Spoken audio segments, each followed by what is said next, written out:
Hello students, hi everyone. चलिए बच्चों, हमारे रेडिएशन के डिस्कशन को आगे बढ़ाते हैं और आज के इस लेक्चर में हम बातचीत करेंगे न्यूमेरिकल कॉन्सेप्ट ऑफ रेडिएशन के बारे में।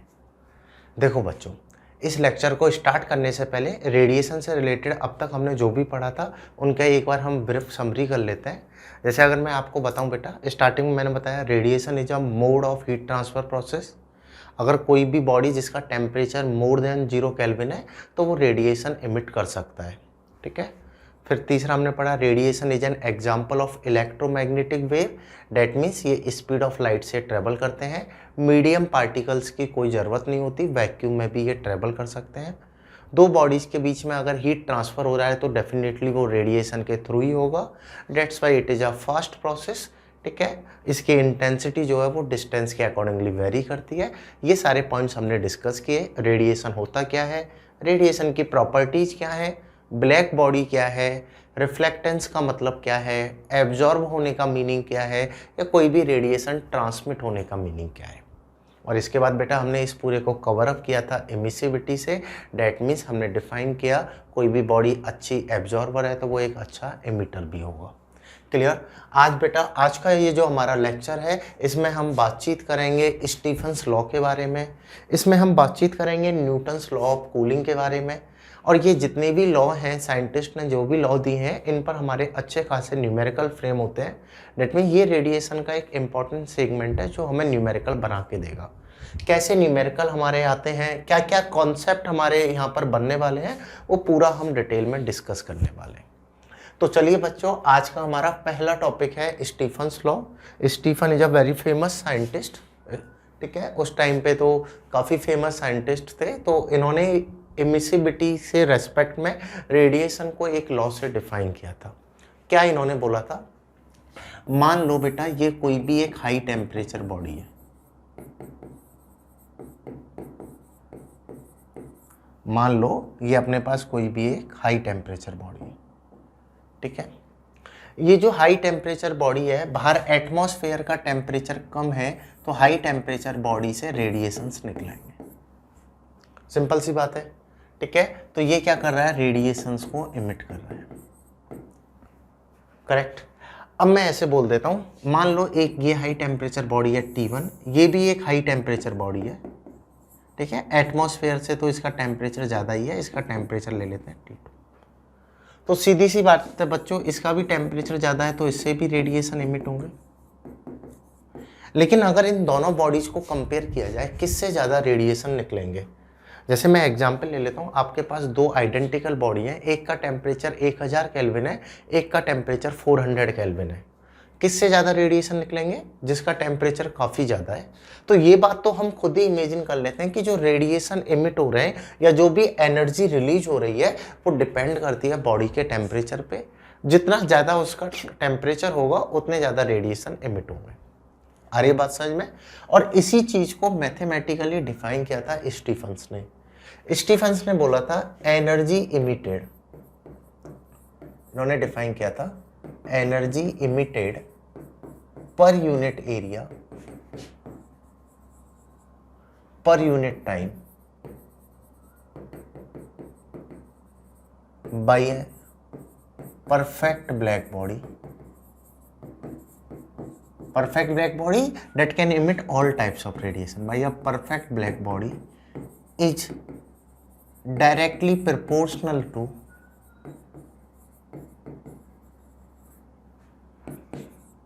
fourth power of temperature।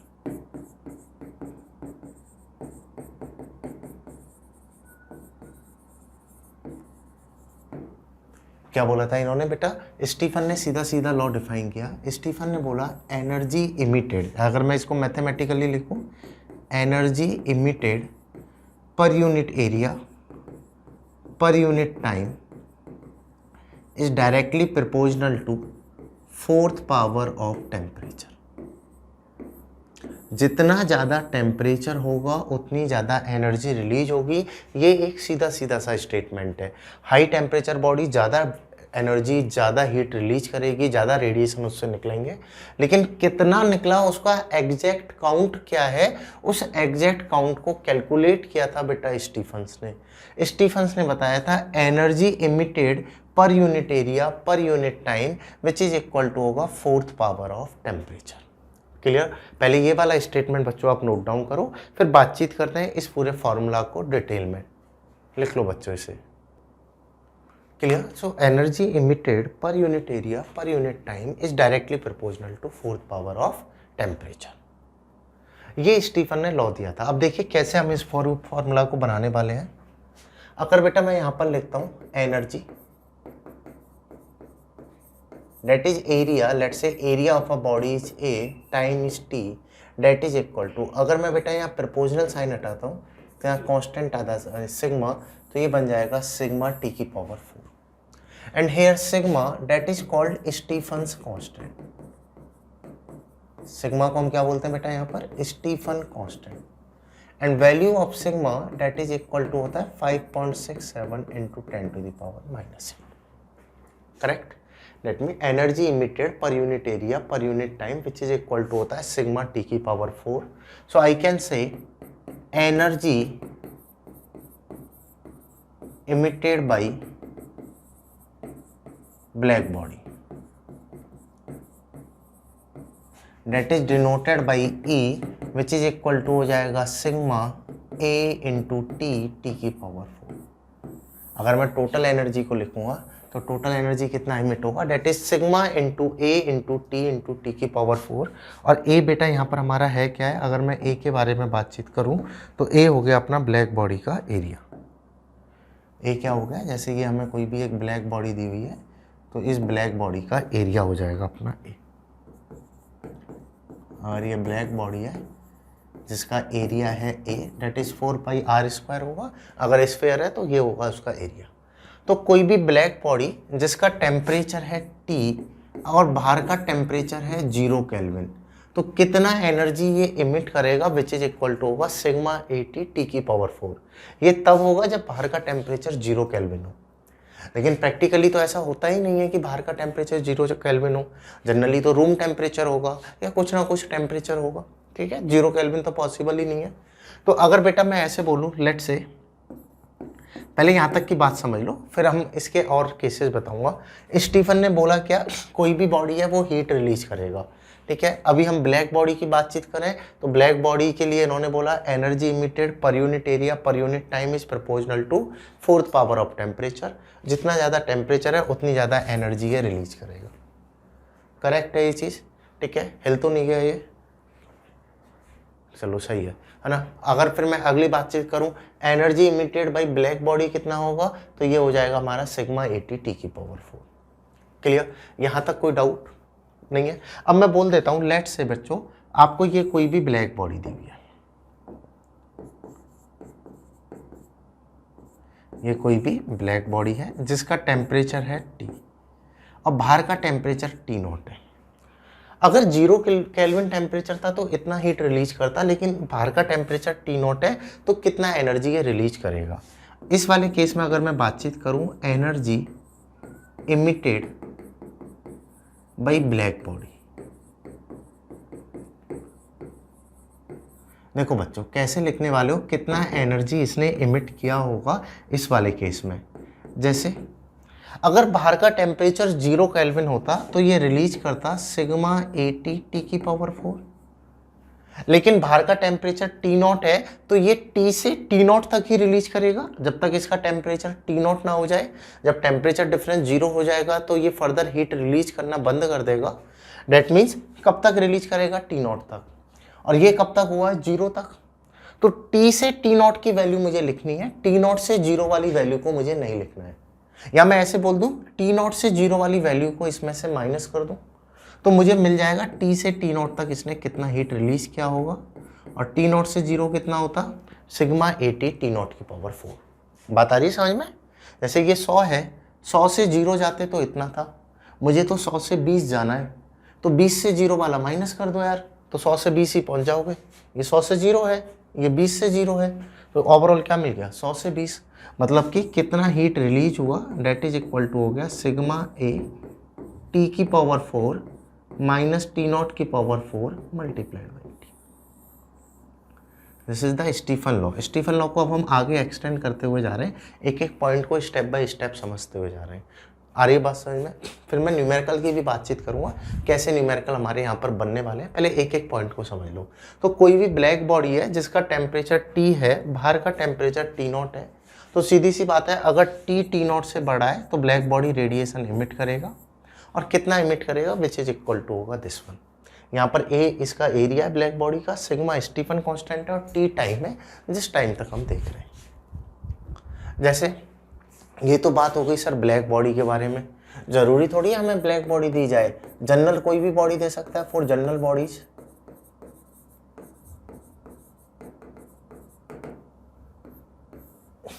देखो बच्चों, अगर मैं जनरल बॉडी के बारे में बातचीत करूं तो एनर्जी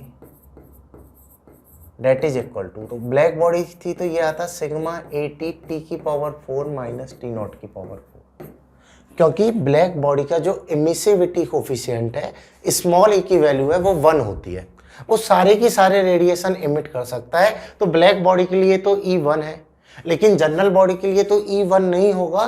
तो ओनली डिफरेंस ये होगा यहाँ पर एक स्मॉल e कोफिशिएंट भी आ जाता है।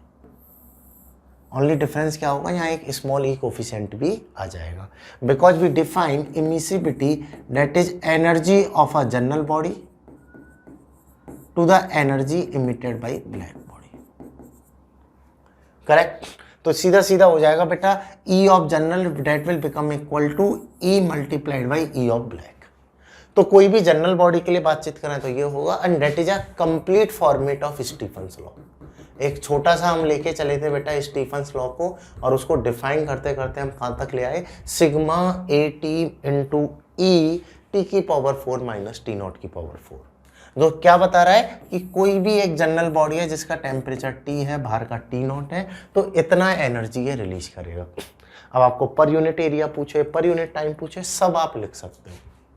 ये पूरा इसका फंडा है। आ रही है बात समझ में? क्लियर है ये बात बच्चों कि स्टीफन लॉ है क्या था और किस तरीके से हम स्टेप बाय स्टेप आगे चलते चले, और आगे जब हम पहुंचे तो फाइनली हम कहाँ पर पहुंच जाएंगे। करेक्ट? तो इतना एनर्जी पर यूनिट टाइम पर यूनिट एरिया रिलीज होने वाला है। आई बात समझ में? नहीं आई? चलिए अब इस पर बातचीत करते हैं कैसे न्यूमेरिकल हमारे बनते हैं। देखो कॉन्सेप्ट तो वही हो गए, 4th पावर ऑफ टेम्परेचर के प्रपोजनल है। अब क्वेश्चंस की बातचीत करते हैं, कैसा क्वेश्चन हमारे यहाँ पे बने हुए हैं। देखो भाई, सबसे पहले तो कंपैरिजन वाले क्वेश्चन यहाँ पर हमारे जनरली पूछे जाते हैं। लेट से आपको बोल देता है बेटा आपको है ना ये कोई 2 स्फेयर दिए हुए हैं, ठीक है। आपको बोला है पहले वाले का जो रेडियस है जी वो r है और दूसरे वाले का भाई साहब 2r है। सर जी इसका जो टेम्परेचर है ये 300 केल्विन है और इसका जो टेम्परेचर है सर जी वो 400 केल्विन है, और सर बाहर का जो टेम्परेचर है डेट इज 100 केल्विन। सराउंडिंग का जो टेम्परेचर है सर वो 100 केल्विन है। Then ratio of energy emitted, इसका E1 है इसका E2 है, ठीक है, in the time T, in time T। ये E1 एनर्जी रिलीज कर रहा है, ये E2 रिलीज कर रहा है। Then determine E1 upon E2। पहला क्वेश्चन तो हमारा किस पर बनता है बच्चों? कंपैरिजन पे बनेगा कि आपको 2 बॉडीज गिवन है तो उनको कंपेयर करा के पूछ लेगा E1 अपॉन E2 क्या होगा। क्वेश्चन को अच्छे से पढ़ो और सॉल्व करना स्टार्ट करो। एकदम बेसिक नॉलेज पर हमारी प्रॉब्लम है बच्चों, अगर आप इसको अच्छे से समझने का ट्राई करोगे तो बड़ी आसानी से आप इसे सॉल्व कर पाओगे। आपको यहाँ पर बताना है E1 अपॉन E2 अपना क्या होगा।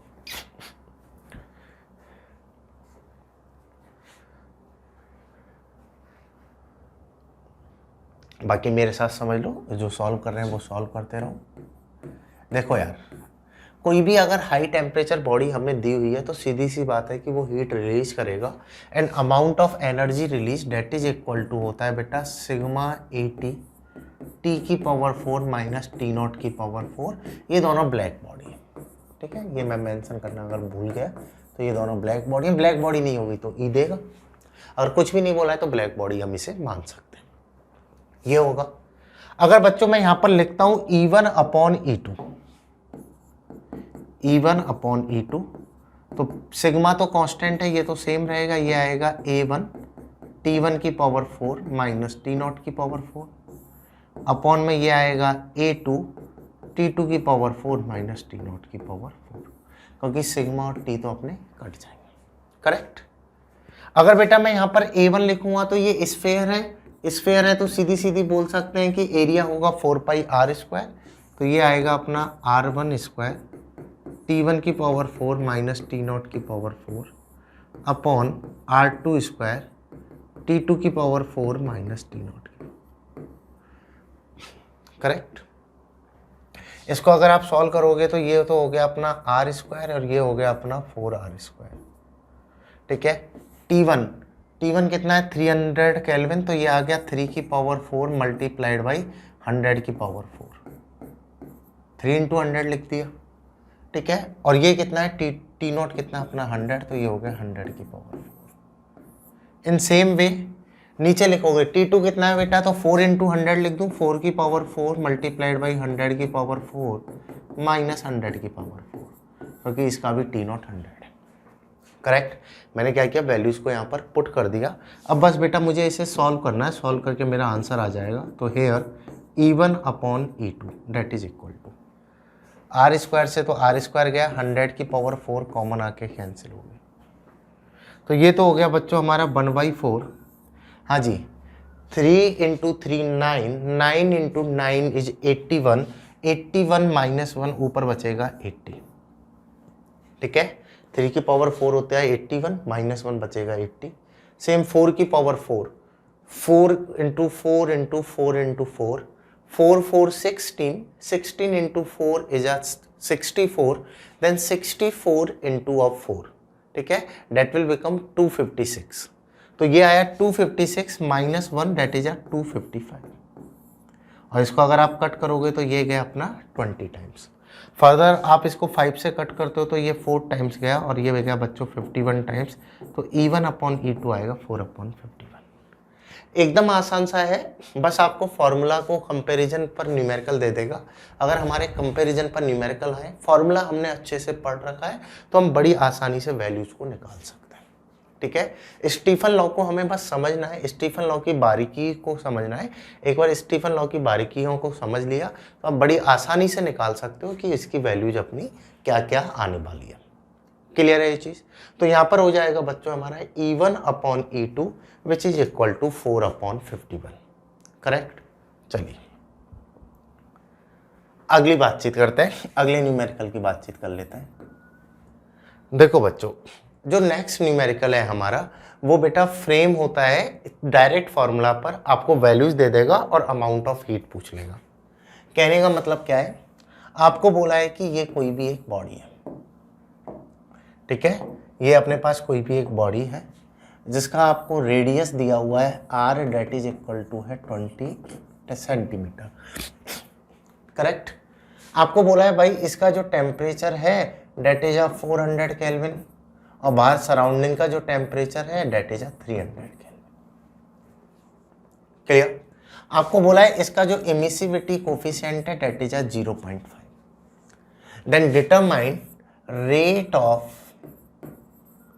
Flow of energy, flow of energy बोल देगा या rate of emit of energy बोल देगा, कितनी रेट से एनर्जी इससे एमिट हो रही है, ये चीज़ आपको मुझे बतानी है, ठीक है। सीधा सीधा फॉर्मूला की प्रॉब्लम है बच्चों, सीधा सीधा आपको दिया हुआ है, कोई भी एक जनरल बॉडी है जिसके डेटा हमें दिए हुए हैं, आपको बताना है बेटा कितनी रेट से यहाँ पर एनर्जी इमिट होगी और रेट अपनी क्या होगी। क्वेश्चन को नोट डाउन करो और सॉल्व करना स्टार्ट करो। स्टीफन लॉ भी आपने पढ़ ही रखा है, आपने पढ़ रखा है हाई टेम्परेचर बॉडी है, लो टेम्परेचर में रेडिएशन इमिट करेगी, डेट मीन एनर्जी इमिट करेगी, कितना एनर्जी इससे निकलने वाला है, बस मुझे इसको निकालना है। बाकी के स्टूडेंट्स मेरे साथ समझ लो, स्टीफन लॉ से अभी हमने पढ़ा है बेटा rate of flow of energy, that means energy upon time which is equal to होगा ई सिग्मा ए टी की पावर 4 माइनस T0 की पावर 4। टाइम को किधर ले आए, नीचे ले आए, तो ये rate of flow of heat हो गई या rate of emit of energy हो गई, करेक्ट। अगर बेटा मैं यहाँ पर वैल्यू पुट करता हूँ तो here E is uh 0.5, sigma is uh 5.67 into 10 to the power -8, area is uh 4 pi R square, that means 0.2 multiplied by 0.2, R कितना है 0.2 मीटर, टी इज आ 4 की पावर 4 इंटू 100 की पावर 4 और ये 4 की पावर 4 माइनस ये कितना है 3 की पावर 4 मल्टीप्लाइड बाई 100 की, 400 को 4 इंटू 100 लिख लिया, 300 को 3 इंटू 100 लिख लिया, करेक्ट। अगर बच्चों मैं इसे सॉल्व करता हूँ तो ये 1/2 से ये कितना रहेगा 2 पाई, 2 और 2 4 और 2 8, तो ये आ जाएगा बेटा हमारा 8 pi multiplied by 5.67 multiplied by 10 to the power -10 point, ठीक है। 100 की पावर 4 को बाहर लाओगे तो ये कितना हो जाएगा 10 की पावर 8 मल्टीप्लाइड बाई 4 की पावर 4, 3 की पावर 4, 4 की पावर हो गया बेटा 256 और यहाँ पर 3 की पावर 4 हो गया हमारा 81, तो ये आएगा 256 माइनस 81, करेक्ट। बस मुझे क्या करना है, इसको कैलकुलेट कर लेना है, कैलकुलेट करके मैं बता दूंगा इतना जूल पर सेकेंड हीट यहाँ पर रिलीज हो रहा है, ऐसा ही फॉर्मेट में अपना आंसर आ जाएगा, इतना जूल पर सेकेंड हीट रिलीज होगा। तो प्रॉब्लम कैसी बन रही है, एक तो कंपैरिजन पे बन रही थी कि आपको दो ब्लैक बॉडी दी, उनका बेटा E1/E2 का रेशियो पूछ लिया। सेकंड हमारा बन गया बेटा डायरेक्ट डेटा पर कि आपको कोई भी डायरेक्ट बॉडी दे दी और उसकी डेटा पर हमसे प्रॉब्लम पूछ सकता है। क्लियर है ये चीज? चलिए और बातचीत करते हैं बेटा, और कहां पर हमारी प्रॉब्लम फ्रेम हो सकती है। चलो बच्चों देखो यार, मोस्टली जो स्टीफन लॉ पे न्यूमेरिकल देखे गए हैं वो कंपैरिजन पर ही देखे गए हैं। जैसे एक क्वेश्चन और आया हुआ है, आपको बोला हुआ था, मान लो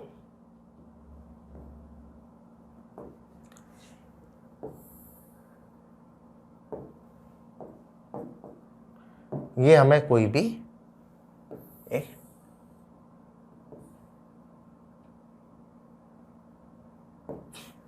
कॉन्सेंट्रिक स्फीयर दिया हुआ है, ठीक है। कॉन्सेंट्रिक ऐसे स्फीयर दिए हुए हैं। लेट्स से मैं बोल देता हूं बच्चों, ये जो अंदर प्रेजेंट है that is a black body,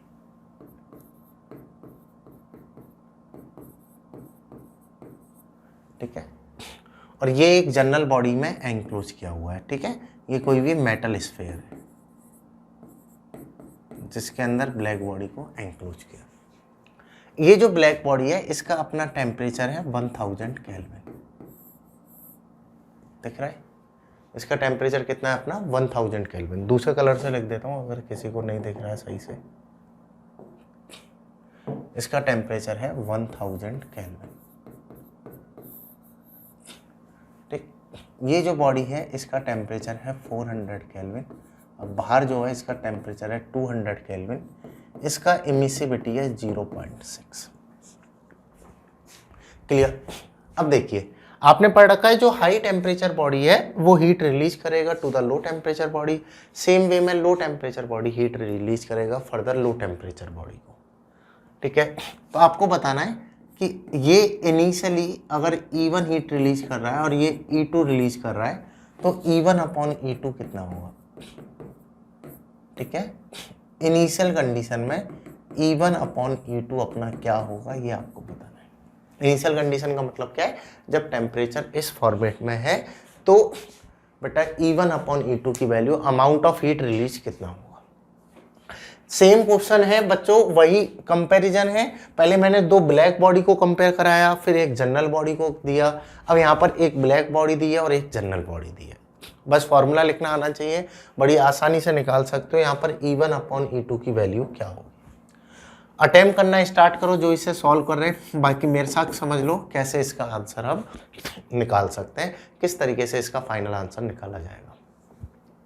अगर बच्चों मैं यहाँ पर लिखता हूँ वैल्यू ऑफ E1 तो ये हो जाएगा स्मॉल E1 सिग्मा सेम है area A1 time T multiplied by T1 की पावर 4 T0 की पावर 4, करेक्ट। रेडियस है इसका R है और इसका 3R।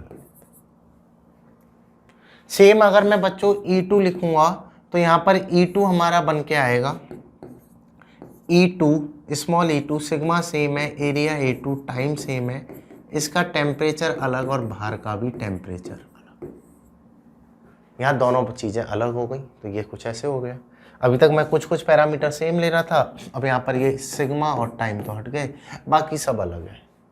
ठीक है, अगर आप एरिया की वैल्यू रखोगे तो E ब्लैक बॉडी के लिए 1, area 4 pi R square multiplied by T1 कितना है 1000 केल्विन 10 टू द पावर 3 की पावर 4 माइनस T0 कितना है 400 तो 4 की पावर 4 10 टू द पावर 2 की पावर 4, 100 को 10 टू द पावर 2 और इसकी पावर क्या हो जाएगा 4 अपॉन, हाँ जी E2 कितना है बेटा इसके लिए 0.6 डेट इज 4 पाई 3r का whole square is 9r square, इसका टेम्परेचर है बेटा 4 की पावर 4 10 टू द पावर 2 की पावर 4 माइनस बाहर 2 की power 4 multiplied by 10 to the power 2 की पावर 4। समझ में आ रहा है? ठीक है कि मैंने क्या किया बेटा, इस पूरे को नोट डाउन कर लिया।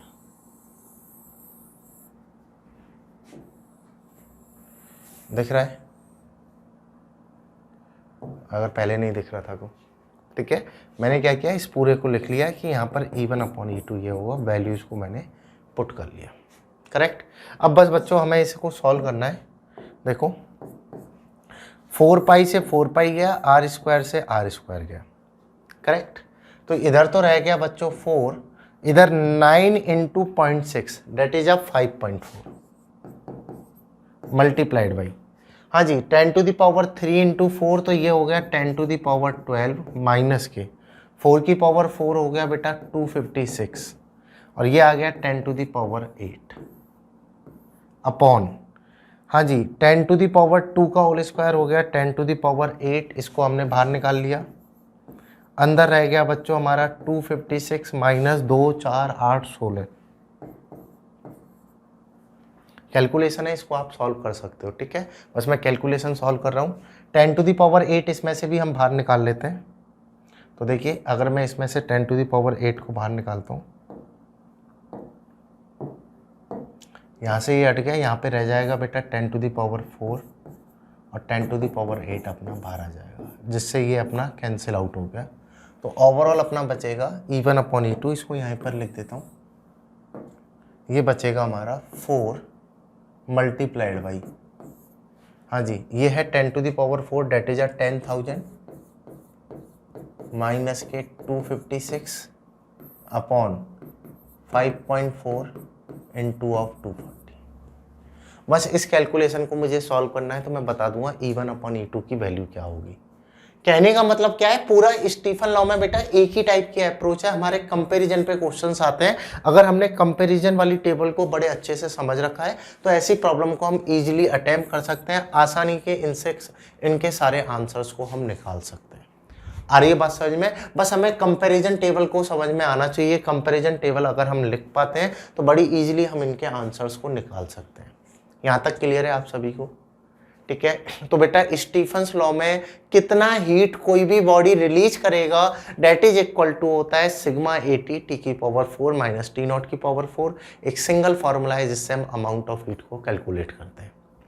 अब बातचीत करेंगे बच्चों हमारे नेक्स्ट टॉपिक की, that is Newton's law of cooling. अगर आपकी स्टीफन्स लॉ से रिलेटेड कोई भी क्वेरी रह जाती है, आप न्यूमेरिकल अटेम्प्ट करना कहीं भी अटक जाते हो, तो आप अपनी प्रॉब्लम्स पूछ सकते हो, right? So thank you for watching this video. Now we'll continue next topic in next video. Thank you.